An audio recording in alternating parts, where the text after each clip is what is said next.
Hello. Welcome to the 11th installment of Scripture in a Year series, hosted by Saints Peter and Paul Orthodox Church in the Albanian Archdiocese of the OCA. Today's readings will be Genesis chapters 41 through 44. Then it came to pass at the end of 2 full years that Pharaoh had a dream, and behold, he stood by the river. Suddenly there came up out of the river 7 cows, fine-looking and fat, and they fed in the meadow. Then behold, 7 other cows came up after them out of the river, ugly and gaunt, and stood by the other cows on the bank of the river. But the ugly and gaunt cows ate up the 7 fine-looking and fat cows. So Pharaoh awoke. He slept and dreamed a second time, and suddenly 7 ears of corn came up on one stalk, plump and good. Then behold, 7 ears of corn, thin and blighted by the east wind, sprang up after them. But the 7 thin ears of corn devoured the 7 plump and full ears. So Pharaoh awoke, and indeed it was a dream. Now it came to pass in the morning that his spirit was troubled, and he sent and called for all the interpreters of Egypt and all its wise men. Thus Pharaoh told them his dreams, but there was no one who could interpret them for Pharaoh. Then the cupbearer spoke to Pharaoh, saying, I remember my sin this day, when Pharaoh was angry with his servants and put me in custody of the house of the chief bodyguard, both myself and the chief baker. We each had a dream on one night, both he and I. Each had a dream regarding himself. Now there was with us a young Hebrew servant of the chief bodyguard, and we related our dreams to him, and he interpreted them for us. And it came to pass just as he interpreted for us. So it happened. He restored me to my office, but he hanged him. Then Pharaoh sent and called Joseph, and they brought him quickly out of the dungeon, and he shaved, changed his clothing, and came to Pharaoh. Thus Pharaoh said to Joseph, I had a dream, and there's no one who can interpret it, but I heard it said of you that you can understand a dream to interpret it. So Joseph answered Pharaoh, saying, It is not in me. God will give Pharaoh an answer of peace. Then Pharaoh said to Joseph, Behold, in my dream I stood on the bank of the river. Suddenly 7 cows came up out of the river, fine-looking and fat, and they fed in the meadow. Then behold, 7 other cows came up after them, poor and very ugly and gaunt, such ugliness as I have never seen in all the land of Egypt. And the gaunt and ugly cows ate up the first 7, the fat cows. When they had eaten them, no one would have known they had eaten them, for they were just as ugly as at the beginning. So I awoke and fell asleep again. Again I saw in my dream, and suddenly 7 ears of corn came up on one stalk, full and good. And then behold, 7 ears of corn withered, thin, and blighted by the east wind sprang up after them. But the thin ears of corn devoured the 7 good ears. So I told all of this to the interpreters, but there was no one who could explain it to me. Then Joseph said to Pharaoh, The dreams of Pharaoh are one. God has shown Pharaoh what he is about to do. The 7 good cows are 7 years, and the 7 good ears of corn are 7 years. The dreams are one. But the 7 thin and ugly cows that came up after them are 7 years, and the 7 empty heads blighted by the east wind are 7 years of famine. This is the thing I have spoken to Pharaoh. God has shown Pharaoh what he is about to do. Indeed, 7 years of great plenty will come throughout all the land of Egypt. But after them 7 years of famine will arise, and all the plenty will be forgotten in the land of Egypt, and the famine will deplete the land. So the plenty will not be known in the land because of the famine following, for it will be very severe. Now the dream was repeated to Pharaoh twice, because the thing is established by God, and God will shortly bring it to pass. Now therefore, let Pharaoh select a sensible and intelligent man, and set him over the land of Egypt. Let Pharaoh do this, and let him appoint governors over the land, to collect 1/5 of the produce of the land of Egypt in the 7 plentiful years. So let them gather all the food of the 7 good years that are coming, and store up grain under Pharaoh's authority. And let them keep food in the cities, that food shall be then as a reserve in the land for the 7 coming years of famine in the land of Egypt, that the land may not perish during the famine. Now this advice was good in the eyes of Pharaoh, and in the eyes of all his servants. Thus Pharaoh said to his servants, Can we find such a man as this, who has the Spirit of God in him? Then Pharaoh said to Joseph, Inasmuch as God has shown you all this, there is no one as sensible and as intelligent as you. You shall be over my house, and all my people shall be ruled according to your word. Only in regard to the throne will I be greater than you." So Pharaoh said to Joseph, "See, I have set you over all the land of Egypt." Then Pharaoh took the signet ring off his hand and put it on Joseph's hand, and he clothed him in garments of fine linen and put on a gold chain around his neck. Then he had him ride in the second of his chariots, and they cried out before him, "Bow the knee!" So he set him over all the land of Egypt. Pharaoh also said to Joseph, "I am Pharaoh, and without your consent no man may lift his hand or foot in all the land of Egypt." Then Pharaoh called Joseph's name Zaphnath-Paaneah, and gave him as a wife Asneath, the daughter of Potiphera, priest of On. Now Joseph was 30 years old when he stood before Pharaoh, king of Egypt. Then Joseph went out from the presence of Pharaoh, and went throughout all the land of Egypt. Now in the 7 plentiful years the ground brought forth abundantly. So he gathered up all the food of the 7 years of prosperity in the land of Egypt, and stored the food in the cities. He laid up in every city the food of the fields that surrounded them. Joseph gathered very much grain, as the sand of the sea, until he stopped counting, for it was immeasurable. Now 2 sons were born to Joseph before the years of famine came, whom Asenath, the daughter of Potiphera, the priest of On, bore to him.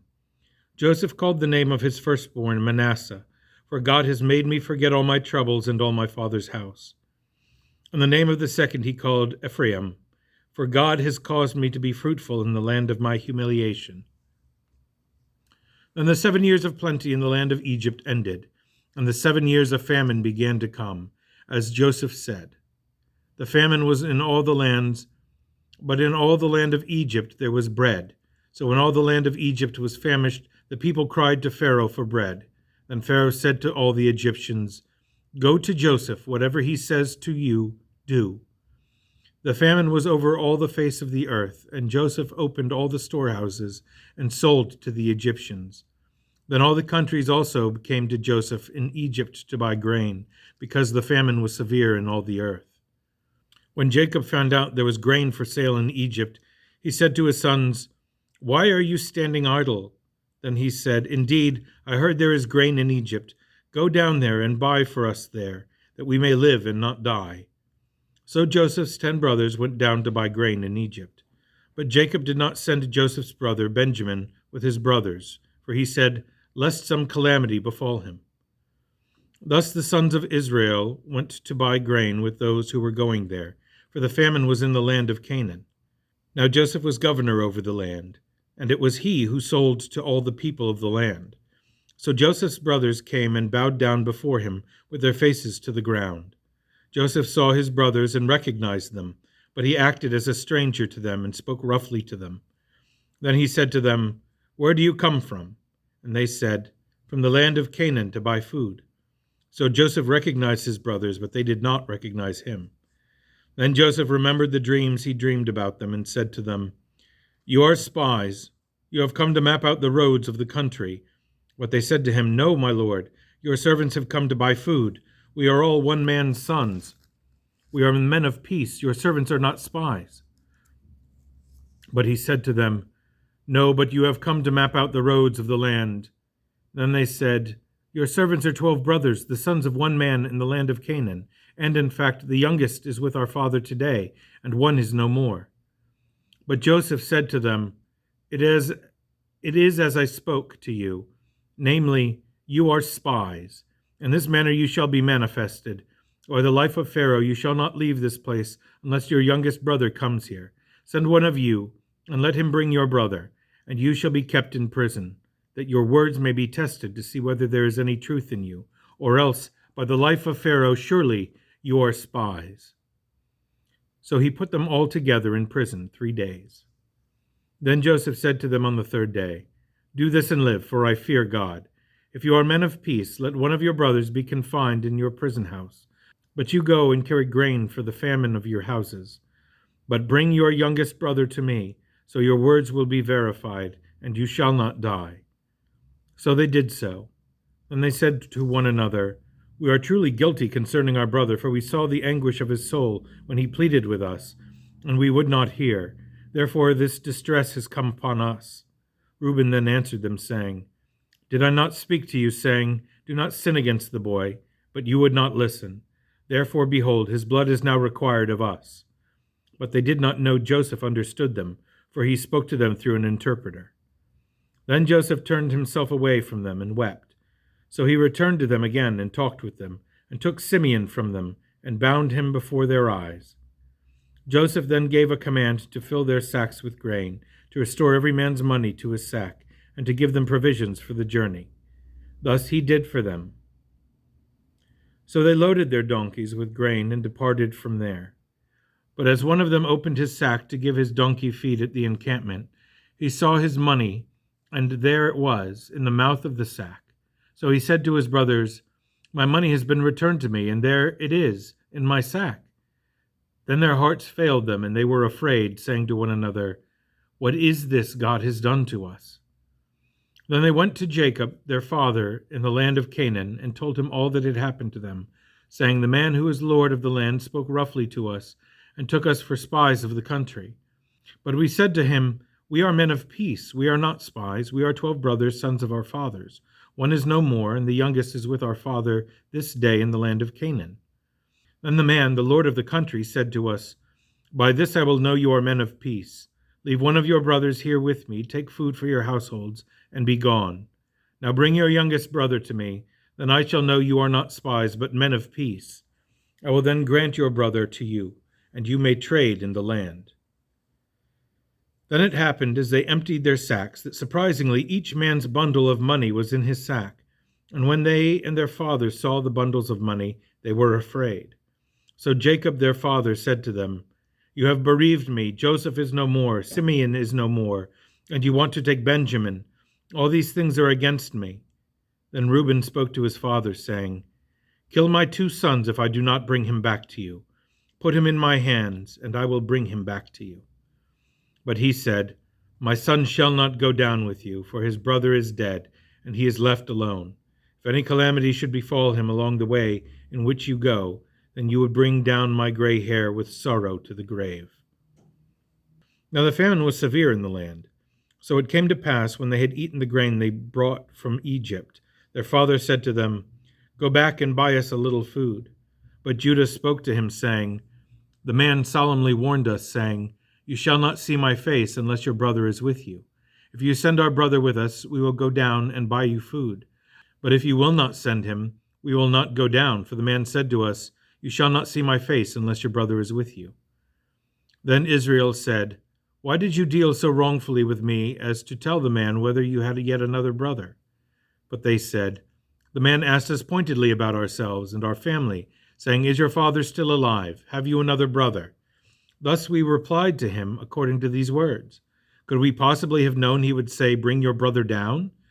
Then Judah said to Israel his father, "Send the lad with me, and we will arise and go, that we may live and not die, both we and you and all we have.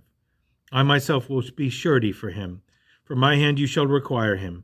If I do not bring him back to you and set him before you, then let me bear the blame all my days. For if we had not lingered, surely by now we would have returned this second time." Then their father Israel said to them, "If it must be so, then do this. Take some of the best fruits of the land in your vessels, and carry down a present for the man, a little balm and a little honey, spices and myrrh, pistachio nuts and almonds. Take double money in your hand, and take back in your hand the money returned in the mouth of your sacks. Perhaps it was an oversight. Take your brother also, and arise, go back to the man. May God give you grace before the man, that he may release your brother and Benjamin. If I am bereaved, I am bereaved." So the men took that present and Benjamin, and they took double money in their hand, and arose and went down to Egypt. And they stood before Joseph. When Joseph saw Benjamin, his brother by the same mother, with them, he said to the steward of his house, "Take these men to my home, and slaughter an animal, and make ready, for these men will dine with me at noon." Then the man did as Joseph ordered, and the man brought the men to Joseph's house. Now the men were afraid because they were brought into Joseph's house, and they said, "It is because of the money returned to our sacks the first time that we are brought here, to make a case against us and to fall upon us, to take us as slaves with our donkeys." When they drew near to the steward of Joseph's house, they talked with him at the door of the house, saying, "We entreat you, my lord, we indeed came down the first time to buy food. But it happened when we came to the encampment that we opened our sacks, and there, to our surprise, each man's money was in the mouth of his sack, our money in full weight. So we have brought it back in our hand, and we have brought down other money in our hands to buy food. We do not know who put the money in our sacks." But he said, "Mercy be on you, do not be afraid. Your God and the God of your father has given you treasure in your sacks, and I am receiving your genuine money as full payment." Then he brought Simeon out to them. So the man brought the men into Joseph's house and gave them water, and they washed their feet, and he gave their donkeys feed. Then they made the present ready for Joseph's coming at noon, for they heard he would eat bread there. Thus, when Joseph came home, they brought the present in their own hand to him in the house, and bowed down before him to the earth. Then he asked them about their well-being, and he said, "Is your father well, the old man of whom you spoke? Is he still alive?" So they answered, "Your servant our father is in good health. He is still alive." Then he said, "Blessed be that man in God," and they bowed their heads down and prostrated themselves. Then Joseph lifted his eyes and saw his brother Benjamin, his mother's son, and said, "Is this your younger brother you said you would bring to me?" So he said, "May God grant you mercy, my son." Now his heart yearned for his brother, so Joseph made haste and sought somewhere to weep. Then he went into his inner chamber and wept there. He then washed his face, came out, and composed himself, and said, "Serve the bread." So they set him a place by himself, and them by themselves, and the Egyptians who ate with him by themselves, because the Egyptians could not eat food with the Hebrews, for that is an abomination to the Egyptians. Now they sat before him, the firstborn according to his birthright, and the youngest according to his youth. And the men looked in astonishment at one another. Then he took servings to them from before him, but Benjamin's serving was 5 times as much as any of theirs. So they drank and were merry with him. Now Joseph commanded the steward of the house, saying, "Fill the men's sacks with food, as much as they can carry, and put each man's money in the mouth of the sack. Also put my cup, the silver cup, in the mouth of the sack of the youngest, and his grain money." So he did according to the word Joseph had spoken. As soon as the morning dawned, the men were sent away, they and their donkeys. When they had gone out of the city and were not yet far off, Joseph said to his steward, "Get up, follow the men, and when you overtake them, say to them, 'Why have you repaid evil for good? Why have you stolen my silver cup? Is not this the cup from which my Lord drinks, and with which he indeed practices divination? You have done evil in so doing.'" So he overtook them, and he spoke to them these same words. But they said to him, "Why does my Lord say these words? Far be it from us that your servants should do such a thing. Look, we brought back to you from the land of Canaan the money we found in the mouth of our sacks. How then could we steal silver or gold from your Lord's house? With whomever of your servants it is found, let him die, and we also will be our Lord's servants." Then he replied, "Now as you say, so it will be. He with whom it is found shall be my servant, and you shall be blameless." Then each man speedily let down his sack to the ground, and each opened his sack. So he searched the eldest and left off with the youngest, and the cup was found in Benjamin's sack. Then they tore their clothes, and each man loaded his donkey and returned to the city. So Judah and his brothers came to Joseph's house, and he was still there, and they fell before him on the ground. Thus Joseph said to them, "What is this thing you have done? Did you not know that such a man as I can certainly practice divination?"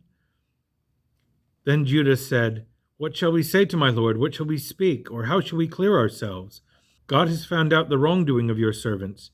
Here we are, my lord's slaves, both we and he also, with whom the cup was found." But Joseph said, "Far be it from me that I should do so. The man in whose hand the cup was found, he shall be my servant. And as for you, go up in peace to your father." Then Judah came near to him and said, O my lord, let your servant speak a word in my lord's hearing, and do not let your anger burn against your servant, for you are even like Pharaoh. My lord asked his servant, saying, Have you a father or a brother? And we said to my lord, We have a father, an old man, and a child of his old age, who is young. His brother is dead, and he alone is left of his mother's children, and his father loves him. And you said to your servants, Bring him down to me, that I may set my eyes on him. But we said to my lord, The lad cannot leave his father, for if he should leave his father would die. But you said to your servants, Unless your youngest brother comes down with you, you shall see my face no more. So it was, when we went up to your servant my father, that we told him the words of my lord. And our father said, Go back and buy us a little food. But we said, We cannot go down. If our youngest brother is with us, then we will go down.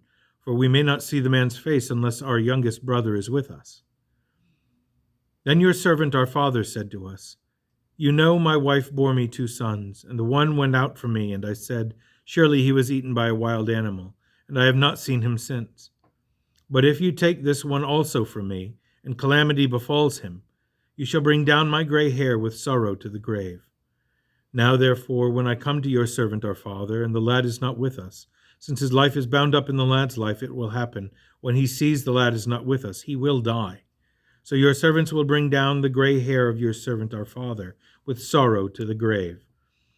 For your servant became surety for the lad to my father, saying, If I do not bring him back to you, then I shall bear the blame before my father all my days. Now therefore let your servant remain instead of the lad as a servant to my lord, and let the lad go up with his brothers. For how shall I go up to my father if the lad is not with me, lest perhaps I see the evil that would come upon my father? Here ends the reading for the day.